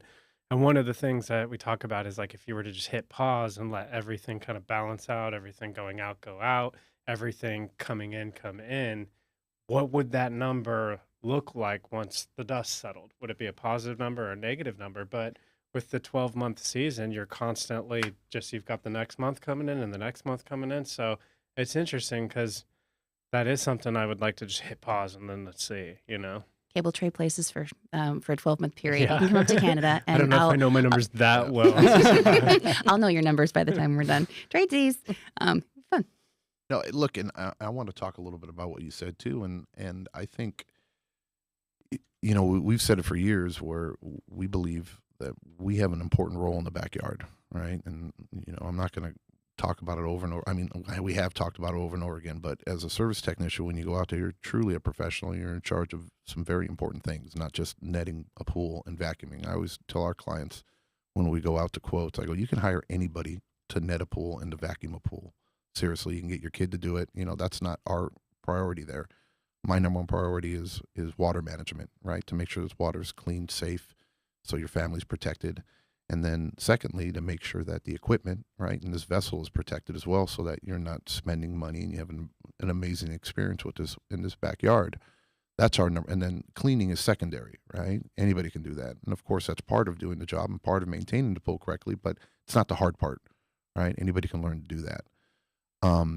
So having the confidence, and when you talk about, being proud and saying, yeah, we are the most expensive out there, right? And it's hard for a lot of people to get to that point because they lack that confidence and they feel like they can't, that for some reason, I'm not quite sure what it is. And I think that's what we're trying to break through is, getting people to understand how important their job is. And once they get that and then they educate themselves and they truly become the professional, then they feel great about what they're charging because they know they're providing a service. And they know its value, right? And that, I'm not ashamed of it. And that it's fair, right? Yeah, it is fair. I'm not going out there and raping somebody. No, nobody's I am getting going ripped out off.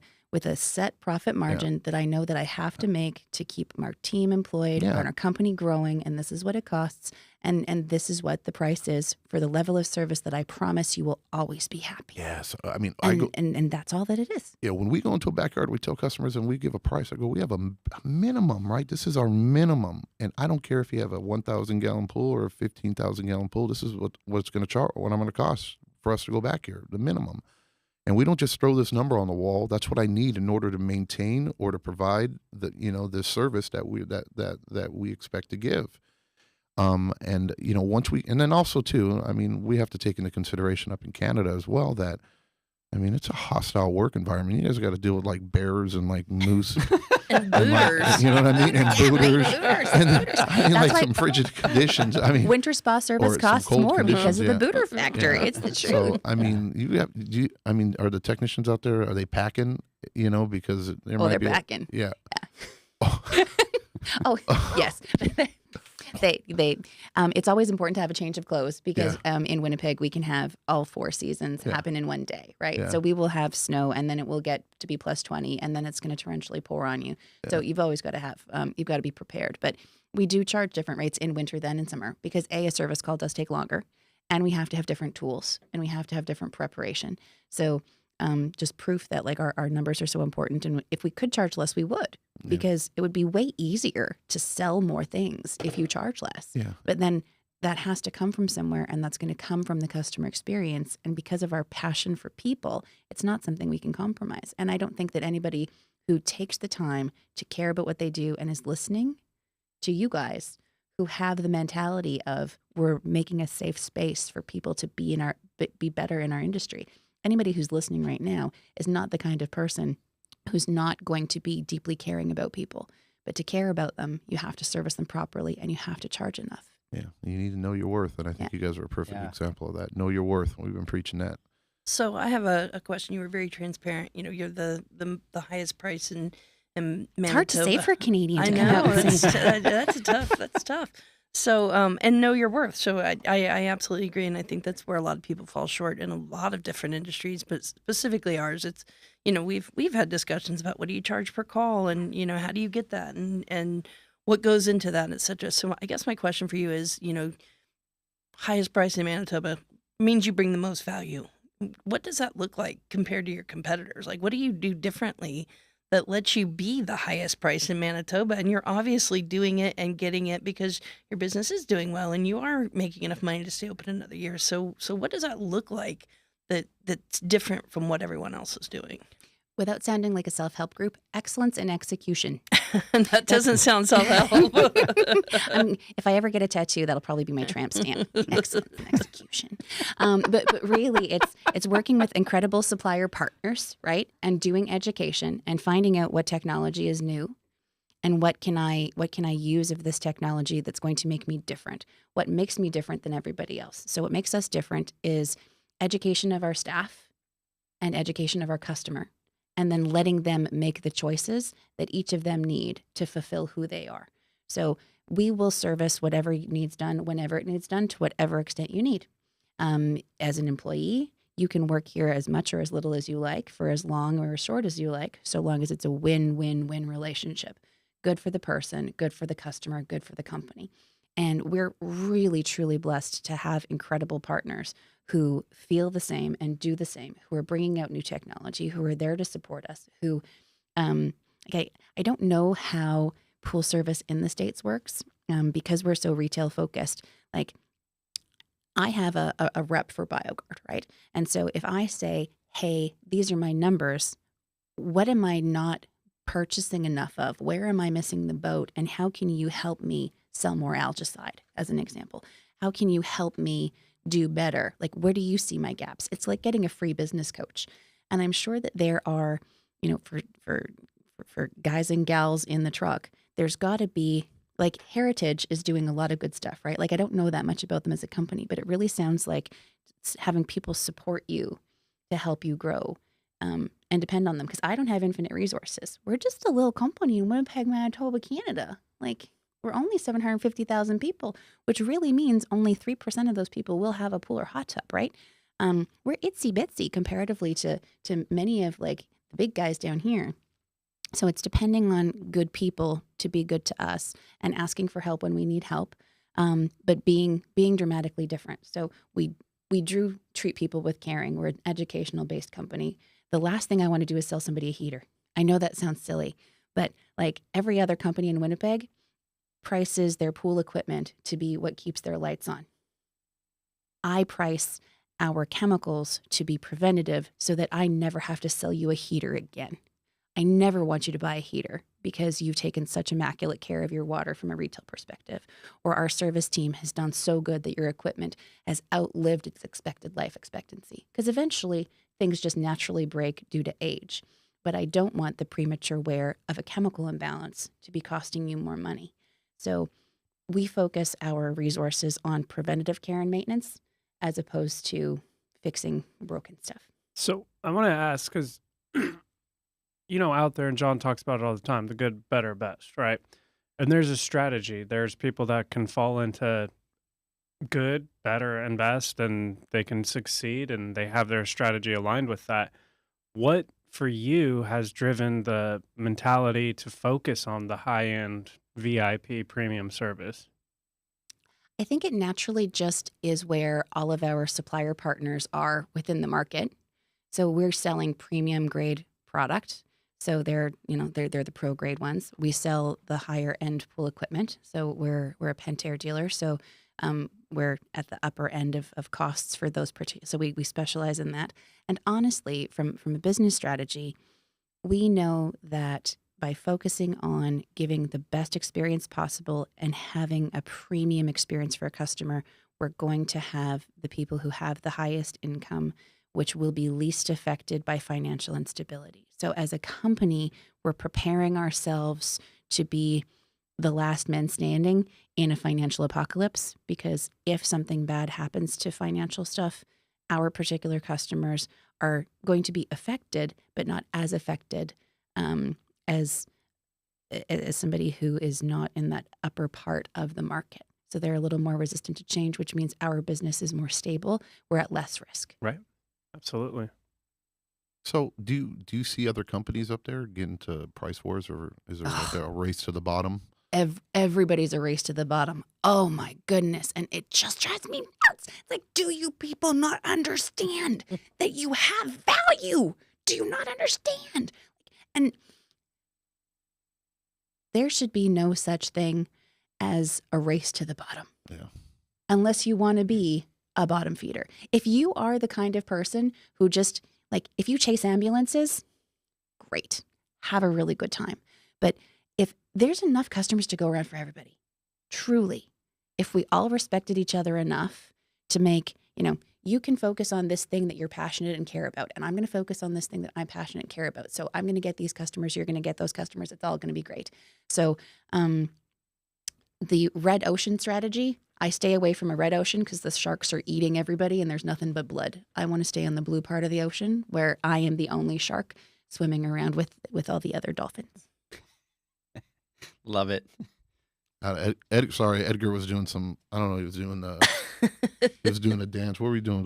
Macarena. The He was Macarena. sending That's me what it is. messages I was telling Alicia over there that she could look in the app because I already updated her title to Director of Education he's on the app. Awesome. Yeah. So I was telling her. Better believe I will. I thought we were skinnamarink-ding. I love you. So I actually have another question for you. So we talk about the race to the bottom, and you're right. There's certainly a place for that. And I want to, and Edgar, I'm going off script. I apologize. No, it's all good. It's all good. So I have a question for you, just because we've known each other a long time, and I've watched you kind of build your career, and I'd say you and your company are on the race to the top. You've helped me in my career. You have inspired me to do what I do. I appreciate that very much. And that kind of leads me to my question, not me specifically, but so you and I were, women in an industry that we're definitely a minority in. And I think across the board, and I know Edgar and Pool Nation has been very, very involved in building up the women in the industry and really, getting some power behind it, the fact that we're underrepresented as a gender, and sometimes our path is a little bit more difficult as we move our way through. So just on your kind of journey to the top and your journey with your company, how do you feel like being a woman in the industry has been a disadvantage to you, or do you feel like it's just, you're just another, just another person trying to make their way in the industry? Fang. So that's a great question, and leave it up to you to ask me ones that get me all verklempt. So I'm not going to say a race to the top. I'm going to say a race to where I am right now, because I'm always trying to do better and be better. Fair enough. I stand corrected. No, not a correction. Just like for me as a person, I'm like, I'm not the kind of person who's gonna. I'm from the prairie, so you can see your dog run for 3 days, right? Yeah. So we are all on the same plane. It's just where I want to be within that horizontal place. So right now I'm incredibly happy in my place and constantly moving forward to try to find my dog. Mentorship is incredibly important. And I'm very lucky that I had a powerful mentor that helped me at the right time, but also had amazing women for inspiration, because my mentor was, well, I'm going to say it, a misogynist. And it's very difficult to be a shy, introverted individual and have a powerful personality, making you feel like you cannot accomplish what you want to and that your ideas are not what they should be. But I learned amazing things through that difficult relationship about how I don't want to be. Much like my husband's dad was an alcoholic, so guess whose husband doesn't drink? So you learn what to do, to not to do, and what not to do. So I do truly believe that this is the best. And Janie and I were talking about it the other day. The best place in the world for women is the pool industry, because it is so flexible and it can be whatever you need it to be. If you're a single mom, if you're a married person, if you're coming back into the workforce after being out for a certain period of time, if you are an 18-year-old girl, there is something for you here that you can do and will love to do and will be very, very good at. But you just have to find the right mentor to help you, because mentorship is incredibly important, and we are really underrepresented. And I think that we're just slowly about to take over and just slap Watch the out, snot. gentlemen. Yeah, but like spaces like this and places like this for women to connect with other women are incredibly important. And so thanking allies of women like yourselves for creating that space is invaluable. And just making sure that it actually gets used. That, I'm lucky enough to have met some incredibly inspiring women who have helped me reach the potential that I have had. And without them, I would be nothing. But I'm hoping that with my, big bitch personality, that I can maybe help cut through the jungle so that more women can walk the path, and the path can become wider and wider and wider for more and more women coming forward. So no, it has not been easy, but it hasn't been any hardships that I've had have made me better at what I do. But I don't want any other woman to have to feel a hardship. I would much rather teach them what I learned so they don't have to experience them themselves, and they can walk the wide path into greatness. And John, maybe you and Zach can weigh in on this just a little bit. More curious than anything, I think we're starting to close the gender gap on the service maintenance, whatever you want to call it, since we're still debating it, side of the business. Retail tends to be more female driven anyway. That's just where the chips tend to fall. But I think we're starting to see a little bit of a closing of the gap just on the other side, on the construction and service and maintenance side of the business. Just curious more than anything.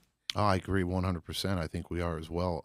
It's a slow journey, right? Mm-hmm. This is not an overnight thing. And I think it takes a generation worth of work, for to turn where we've been as an industry. And Kathy, we had this conversation yesterday downstairs when we were from the studio, and we were kind of talking about just human nature between, women and men and their personalities and what they are and who they are. And us as an industry, what we're trying to do is change the mentality of how a pool service or a pool boy or whatever is looked upon, right? We want people to be proud to say, I service pools. And, and go, yeah, I'm a pool guy, right? And that's what I do. And we want people to think and say, oh, wow, that's a very important job, right? Not just a guy who goes out there and just cleans pools. Or I always say it's like, when you go into the backyard with the customer, it's a fight to see who's the lowest on the totem pole. Is it the gardener or is it the pool guy, right? And I'm thinking, dude, we should be way up top, right? Above electricians, above plumbers, above everybody. We're chemists, we're electricians, we're plumbers, we're engineers, we're service technicians, we're psychiatrists, we're, we're life coaches, cleaning crew. We are. We do it all, and if you do it properly, right? Your job is very, very important.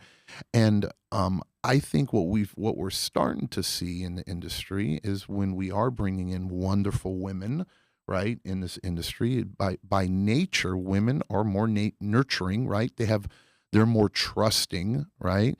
They're more, they're more relatable when it comes down to, having a conversation with people and leveling up the industry, and changing the type of person that's in the backyard helps change the perception of who we are as a pool industry. And I think more and more women we have doing that, right? Instead of the old dogs that are out there that are grumpy and crabby and just want to get in and out, I'm miserable at what I'm doing. I've never seen a woman in a backyard, right, or servicing, or I've spoken to in the industry that isn't just an amazing beautiful person, really. But we take longer because we're saving bunnies. Right. You are. Yeah. So yes, I do see and it. tidying up the pool deck. Yeah. over there. And it's just, and to us, I think in a perfect world, I'd like to have all women technician, working for me in the company, because I think they bring just a special piece, that some men have a difficulty doing. And I personally believe, I think you were talking about, how do you feel about, being a woman in the industry, and whether you felt like it was, Alicia, when you were asking Kathy about it. I think being a woman in the industry is actually an advantage. That's how I look at it, right? Because you just naturally have an advantage, personality wise, and who you are as a lady. But there's not saying that there aren't any challenges as far as like, stereotypes and shit like that we all have to deal Sure with. there are. Yeah. But if you're a strong woman like you are, right, and a strong woman like you and Mama out there, and you're able to deal and sort through all the bullshit, right, then you can excel. And you can do anything you want here. And you made another point too when you were talking about your first mentor. And to me, I look at it and I had a big smile on my face, because normally people, or a guy, would think that if you had a piece of shit as a boss, right, that's what he is, and you wouldn't think of him as a mentor, right? If they treated you bad, or how they were, and usually we shut them down, and why am I, I'm not going to listen to you, right? Or you're a prick, or I'm only going to do what I need to do, Or my mentality has always been that, especially in my previous life, was, we would team up with different stores, and we had a GMIT program where it was a general manager in training. We would go to different districts and stuff, and we would purposely put people in struggling GMs, right, in areas, and we'd like, well, why are we training somebody there? Is because, well, sometimes it's more important to learn what not to do, right, than it is to learn what to do. So you can take those lessons, and like you said, and hey, I know I don't want to be this type of leader, and I want to be able to create an environment where new women that are coming in the industry don't have to go through that. And truthfully, there's not, it takes a certain type of person to be strong enough not to just say, screw it, I'm out of this, I'm not going to be treated right, I'm going to go somewhere else where I'm going to be respected, right, or feel more comfortable working in, like, front end retail side of it, but strong women like you that help pave the way for more timid women that don't have that quite tiger mentality, right, but are still can be an amazing asset, and don't have to go through that drama and the trouble and all the trials and tribulations that you did. And I think that's what's creating that change now, because finding strong women to join our industry is tough already, right? Many strong women are born, Yeah. but way more strong women are made. Are created. And that's a personal choice that you have to be okay with if you're choosing to be that kind of lady. So I think it's a more inviting environment now, or industry, than it used to be, which is allowing more women to feel comfortable jumping in it, instead of just saying, screw this, I'm going to go work somewhere I'm appreciated, and I'm not going to feel like, that's just my personal opinion. What do you think, Zach? No, I agree. And I'm seeing a lot more, like as I'm looking at competition and monitoring job ads and what's circulating around, I'm seeing a lot more women in the pool technician position. And just from our personal experience, we haven't had any women join our maintenance team yet. And it's something that we're actively like, come on. But just having Leslie, like, it is so important. Like, she's answering the phone, it's completely different interaction with the customer than it is with me. I'm nice, I'm not mean, but she's just has a way of getting people to soften up and be lighter. And even with the team and the engagement aspect, like, the guys really open up to her. There's just a different level of connection that goes on. So my growth goal is, like, one of my drivers is to create more opportunity. And I've talked about it before. Like, I want to create in-house HR professionals, in-house, whatever professionals. And I think that's the perfect way to bring more women into the industry, because maybe they don't want to do the pool maintenance tech side of it. But if we have another opportunity that's fitting, then perfect, Yeah, with that said, yeah, I don't think we were ready to announce this, but since Alicia's here and Alicia's going to be part of it, I say we talk about it, right, Alicia? Sure, let's talk So about it. August 25th, we're going to have the first Women's Summit, Pool Nation Women's Summit. And so this year we decided to do something a little bit different. Last year we did a women's networking event, and this year we kind of decided, how can we continue that safe space? Because that was one of the things that the women said, please don't let this be the only time that this happens. And so, typical fashion, it's like, how do we give them a safe place, but how do we make it better, right? How do we give them something even better than last year? So, talk to Alicia, talk to Jamie, talk to Leanne, talk to Janie. We talked to a couple of the women and kind of got the feedback. And so what we decided to do is a women's summit, but really something where women can go and learn different leadership skills that they could use in the workplace and kind of give them that safe space. So August 25th at Heritage Corporate Office, we're going to be holding the first annual Women's Summit. And so what we're going to do is Alicia is going to be our MC, which how exciting was that? It was like we needed somebody to MC, and it was like, Alicia, right off the bat. But we're going to be doing I think my answer was, hell yes. So we will be doing a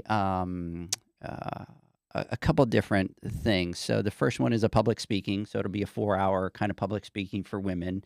We're going to be doing a Q&A with a couple powerful women in the industry, some CEOs, some sales of VPs of sales and marketing and stuff like that. And then we're going to be doing something kind of which I thought was neat, and that is that women will actually have to write about themselves, kind of what they think about themselves, and then they'll be paired with other women at the event. And then what they will do is after they've spent the day together, they will actually sit down and grab what that person wrote and kind of now these people that have met that person kind of take what they wrote and kind of build it up, right? Because I think most of us don't always, we tend to be like, oh, I don't kind of want to make it sound that good, but a lot of times people see your strength. So we're going to do that as well, and it'll be an all-day event. It'll be from like 8 to 6. So anyway, so August 25th, we spilled the beans here. The tea. And the tea, sorry. We spilled the tea. And we'll give more details as we get closer to that. Nicole, if you're listening, Kathy's going to need a little more travel budget. I will walk if required. We have time for one more question. It's a good one. It is a good one. So, Kathy, I want to ask about the retail side, because we have a lot of pool pros that tell us one of the steps to be able to have, or one of their steps or their progression in their journey. Usually it's as a service provider, when you first start, there comes a point where in order to grow, you have to expand or you have to figure something out, and you come to a crossroads. And usually traditionally it's you look at you come to the Y in the road, and it's either to the right and you become a builder, right? Or you go to the left and you have a retail store, and then from there, the trifecta is, not only do you do service, but you do retail, and then you also do building, right? You encompass you're the complete solution. As service, we don't really talk much about the retail side. As service professionals, it's usually the natural transition is from service to building, not really from service to retail. Really? Yeah, that's how it's looked upon, especially in our area, or at least in the States, or at least for the people that we interact with. And I view it completely different. I think it's both, or I think it's equally. You can go either way. But I want you to talk a little bit more about your retail side. And you spoke about breaking it down into different sections. Can you kind of talk about those and what it means to Aqua-Tech? Mm-hmm, sure. I can talk about that for days. So in the retail side of things, see, in my experience, service is so challenging, because you're dealing with people the 1% of the time when they're at their very worst. They're having their worst day because something is broken and something has let them down and something is whatever. On the retail side of things, you're dealing with them on the 99% of the time that there's no problems. And so you can create these really meaningful relationships and prevent customer defection and get them to be part of your family and have them understand you as a company and your direction, so that when they do need service, they're not going to ask for anybody else, because they trust you, because you trust them, and it's part of the relationship building. So On the retail side of things, we have chemicals, we have parts. We also consider retail part of our sales process for how we get to building. So selling hot tubs, selling new pools, selling pool renovations, all of that we technically consider retail. But the chemical part of it is really where my passion is because it's where I started, right? It's what I have the most intimate knowledge of. And I don't understand how you can do pool service and not think about retail as being the easier route to go as opposed to building, because you already have that knowledge of chemistry. You already have some of those SKUs that you're dealing with on a daily basis. You already have the knowledge of what to add to a pool and when and how often to get the best pool possible. So all you have to do is then leverage that experience into if I'm not putting it in the pool, if you're putting it in the pool, here's what you need to do to see me as little as often, as little as you want me to, right? And get an automatic pool cleaner, get yourself some borates, throw some enzymes in there, and bada boom, bada bing, Bob's your uncle. You're going to use as little chlorine as possible. Sell salt systems. Like selling, like if you're installing a heater, you can just sell a heater. If you're installing a pump, you can just sell a pump. So the retail portion of things just seems to be the natural place to go if you have comfort in service and you're looking to grow in other places because you've already got the infrastructure. Amen. It's like you are literally, if you think about it, you are literally a mobile retail store. Exactly. Right? I mean, Exactly. so it should be the natural thing. You are a mobile retail store. And if you don't think of yourself that way, then there's a lot of growing you need to do or a lot of opportunities you have, to maximize your current business. But you're right. That's exactly what you are. You're a mobile retail store. Actually, a really interesting way of looking at it that I've never considered. You could come out to Texas and start John's and just drive like a big UPS truck around. And... For real. All right. Hey, guys, let's do this. Let's take our final word from our sponsors. And when we come back, I'm going to get Zach and John's final thoughts. Maybe I'll get Kathy's because I think hers will be kind of interesting, right? Yeah. So let's take a word from our sponsors. When we come back, The Hyper Pole from Ultimate Pool Tools is a pool care pole designed by pool professionals for pool professionals, featuring precision-crafted carbon fiber and stainless steel construction. Go to ultimatepooltools.com or Instagram at Ultimate Pool Tools. Pool pros have specific needs when it comes to general liability insurance. The SPPA program has you covered. With 3 tailored and customizable general liability options, SPPA makes it easy for pool pros to feel secure. Find out more and get covered at thesppa.com. Now available, Pool Invoice. Pool Invoice is a pool billing software created specifically for the pool service and repair industry. It's developed for our industry and only our industry. Pool Invoice is built with recurring billing in mind. You can print, email, text invoices, or even send via WhatsApp. You can add reoccurring or yearly charges, accept credits, and set up autopay. You can even see when customers have seen the invoice. It even has a customer portal where they can log in and see, print, and pay invoices. It has all your customers' information on one page, so you don't need to search through hundreds of invoices looking for the one you need. Just go to the customer profile and it's all at your fingertips. Created specifically for the pool industry, Pool Invoice. Now available at poolinvoice.com.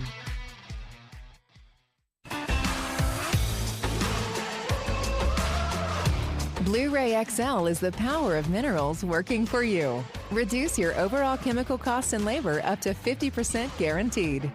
Whether you have 20 accounts or 20,000, Blu-ray XL's direct pricing and free shipping to the pool trade have you covered. Improving pool professionals' profit and work-life balance is what they do. Blu-ray XL, the real mineral purifier. Visit them at BluRayXL.com. Blu-ray all day. Aqua-Star's new pipeline cartridge filters, available in 2 sizes, deliver top-notch hydraulic efficiency along with best-in-class filtration performance, approaching that of DE filters. Uniquely designed, open pleat spacing means 100% of the media square footage is usable. And these claims are backed by NSF test results. Designed with the pro's time and comfort in mind, the patented double locking system improves safety and ease of access, making filter cleaners faster than ever before. Available now. Ask your supplier for pipeline filters today. Natural Chemistry, a leader in specialty water care solutions for over 30 years, is proud to provide products that make pool service easier than ever before. Its unique enzyme formulations in Pro Series Pro Blend improve efficiency of your pool program while reducing frequency of filter cleaning and scum lines. Natural Chemistry is also well known for its wide variety of phosphate removal solutions that include a non-clouding formula in Phos-Free and extremely high-range removal with Pro Series Phos Remove or Phos-Free Max. Save time, save money, save work with Pro Series products. Stop sacrificing durability or efficiency with the help of Raypak's new Avia HD models that utilize NITEC, their exclusive industry-first technology. NITEC heat exchanger technology is Raypak's latest solution to superior strength and maximum efficiency when it comes to residential pool heating. With 900% more nickel compared to copper nickel in critical surfaces, NITEC creates an ideal surface to protect against scale formation and erosion without compromising on Avia's 84% thermal efficiency. Learn more at raypak.com/NITEC. Welcome back, everybody, to the Pool Nation Live podcast. We are talking to Kathi. We're talking to Alicia. Before I jump into final thoughts, I do want to give a big, huge shout out to Nicole and Aaron. And they are also, Nicole is with Aqua-Tech, but had the pleasure of meeting her out at the show at BioGuard, and just amazing people, very detailed. We were sitting down at the table, and Aaron went to go get some drinks, and he knows that I don't drink, so he kind of brought me a cup of ice water, and he said, "I know that you don't drink. Here's some, ice water." So, and then he had a blast as well because he went to the convention and he went to do all the touristy things out there, but just absolutely amazing people. So shout out to both of you out there. And one of the funnest dinners I've ever had. I must say that dinner was a lot of fun. Once I was yelled from the back of the car that there was a brain boner in the car. We went to have dinner, and I was, you should have seen me. I was like following Kathi all the way through. She didn't notice, and I'm like, I am sitting across from this lady because this is going to be a good evening here. Right. And you know what? It did not disappoint. I just tell you that. So, Zach, I'm gonna do the voice for Kathi because she makes fun of me. Zach, final thoughts. So first off, I want to, is that a 5-hour energy over there? That's John's. He drank it and put it over on my side. John, you're creating a monster. No pun intended. So I say it all the time, and the conversations with the other pros, these are the conversations I love. And I'm, as you know, like the business strategy, the how to put things together, and be innovative. That's what drives me. And so I love hearing all the different processes. I know we talked a lot about it yesterday as well, the different strategies that you have that you put in place. And it's like, there's a lot of things like, oh man, that's really cool. I didn't even think about it. And to hear it and hear how you've been able to put some of these things in place and be successful with it, that's exciting to me. So thank you for coming out and talking business with us and talking shop. And we're moving into a bigger location. We're working on it right now. And now I'm going, oh man, retail, like I tried that. We tried that before. It wasn't, as glorious, but I think knowing where we're at now and knowing what we know now, it's like, oh man, I might have to call Kathi and pick her brain on some of this stuff. So, and I can fly down and help. Like, I am not against like flying all over North America, helping people like transition their business to be whatever it has to be as my way of giving back to what the industry has given me. Like, thank you for having me here, because every time I listen to Pool Nation, I get an idea that I've put into place. So anything that we've shared is probably because of you in the first place. So thank you. And Alicia, thank you for surprising us. And it was well worth the effort it took to get here. I'm just excited I got a hat to you. So I have a hat now, which I left behind, my fault, not yours, in California. So thank you for remembering. I'm on a hat collecting tour this year. I do think we should have like Zach's monthly reading list, like Oprah's book list, because you gave me some good books yesterday, and I started to Google them last night. So I think want you should be like books. Oprah. You should have like a, Okay. Zach's reading list. I think that would be something that you could bring to all of us out there. Let me know what you think. Okay. I will. We'd have to compare John's reading list versus Zach's reading list. That'd be I kind bet of they look interesting. a little different. It's like his feed. Just stay out of his feed. John, final thoughts. Look, I'm going to make mine short and quick, and I want to pass all my time over to Kathy. But before I do that, I want to say thank you so much for coming out here and doing this. We know you didn't have to, and we really appreciate it, and we think it's extremely important to get your message out because, like we talked about, these are the types of things that inspire others. And I'm sure there's a pool girl out there, or a wife of a pool guy out there that is listening to this and is going to help give them maybe just a little bit more courage so that they can jump into the business, right? And have an impact on a positive impact on the industry, like we talked about, that I think women do bring forth. So I'm going to shut up and I'm going to pass my final thoughts over to you, Kathy. Final thoughts, deep thoughts with Kathi Belcourt. Thank you so much for having me. This is the most fun I've had with my clothes on. I actually have to legitimately to say thank you for that. And for surprising me with Alicia. The best birthday gift I have ever had was able to see her. But it just goes to show like your caring nature as people, starting this whole Pool Nation revolution, goes not just to the podcast that you make and the amazing app that you have built, but your depth of caring for people to do something so kind for me, little Canadian, to bring my American friend all the way across the country, and for you to give up your amazing life just to see me for a few hours. This is what makes our business a beautiful business. This is what makes us do what we do.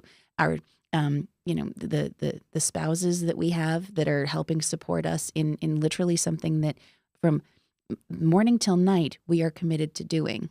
Friends that are supporting us, that are inspiring us, that are making us better. You show that every single week and remind us all of how important it is. Like when Mama's sitting right there and when I get to meet your beautiful wife and see how respectful and loving you are of your beautiful wife who's at home, who should be buying a puppy, by the way. I think it's just that, like, it's inspirational and incredible on so many levels, not just business, not just personal, but that the world is becoming a safer, more beautiful space because of the selfless acts that you have given us that we should keep giving back to you. And then it's just going to be this gigantic snowball because I'm Canadian. There's got to be a snow analogy, rolling downhill and getting bigger and bigger and faster and faster. And we once it gets to a level, you can't stop it. And I think that you guys have done that we're all downhill from here in the best possible way. Well, we definitely appreciate that. Oh yeah, for sure. And I think we're going to end the podcast there because I can't top that, you Kathy. can't. It doesn't matter whatever I say. People are going to finish the podcast and just be like, Spider's just gonna cut it off. Yeah, Spider's going to do like at the commercial. Just shut up and move on, Edgar. Yeah. So I do want to thank you, Alicia, for coming out, Director of Education for BioLab. I know. If you have not checked it out, go to the app. You can see her instructor profile with her title on there. Thank you so much for coming out. I know that you were gone for 2 weeks, and for you to do that travel, to do that overnight, I know it was special for Kathy, but it's also special for us, the fact that you're taking the time to do that. I've been saying I want to do the podcast live, so now I'm hooked. So Right. I'm going to be knocking on your door all the time.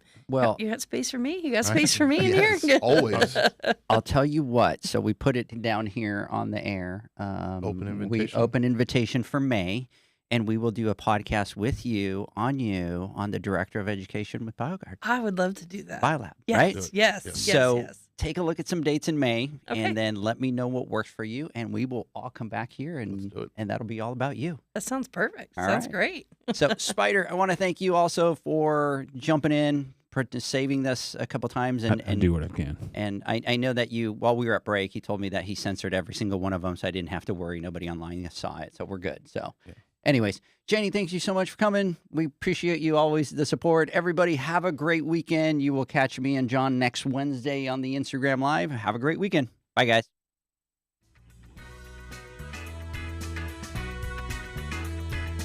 Thanks for listening to the Pool Nation podcast, a member of the Pool Nation family. You can listen to us live every Friday here at 9 a.m. Pacific, 11 a.m. Central, and 12 noon Eastern Standard Time. You can find us at Pool Nation or poolnationpodcast.com, on Facebook, or on Instagram at pool.nation. And to find more info about Pool Invoice, the billing software built specifically for the pool industry, go to poolinvoice.com. Before you go, this is what the pool industry has been waiting for. PoolmanUniversity.com. It's the first platform dedicated to learning the swimming pool service and repair industry. A pool service community where you can connect and find videos on business, service, water chemistry, and repairs. See you there at PoolmanUniversity.com.